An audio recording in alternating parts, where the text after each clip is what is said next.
اهلا بيكم. تعملي ايه لو جوزك طردك من شقه الزوجيه؟ في الحاله دي انت لسه مراته على ذمته، من حقك ان انت تروحي لنيابات محكمه الاسره التابعه ليها وتطلبي عمل تمكين مشترك.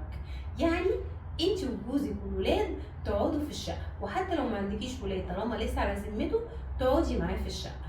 بيطلع قرار من المحامي العام، والقرار ده بيبقى بالتمكين وبيتم تنفيذه بالقوه الجبريه. طيب اتطلقنا خلاص وبرضه مش عايز يقعدني في الشقه، برضه بتتوجهي لمكتب المحامي العام في محكمة الأسرة التابع ليها محل إقامتك أو السكن، وبتعملي بس المرة دي تمكين منفرد. وعشان تعملي تمكين منفرد لازم تكوني حاضنة، يعني لو طلقك وما عندكمش ولاد مش من حقك ان انت خلاص تقعدي في الشقة دي.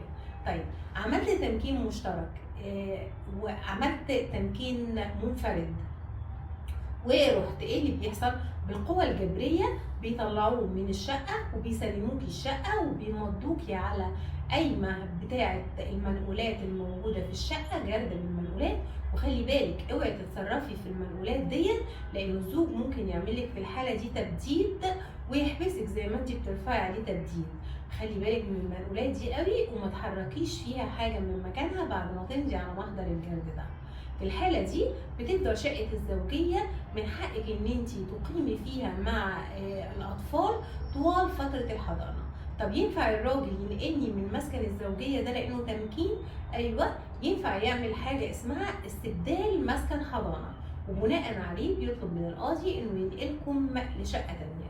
وخلي بالك وانت بترفعي نفقات ما ترفعيش نفقات بانواعها، عشان لو رفعتي نفقات بانواعها وانت عامله تمكين في الحاله دي بيطردك من مسكن الحضانه، عشان انت كده واخده اجر تمكين. فولو لايك، مستنيني في معلومه قانونيه جديده.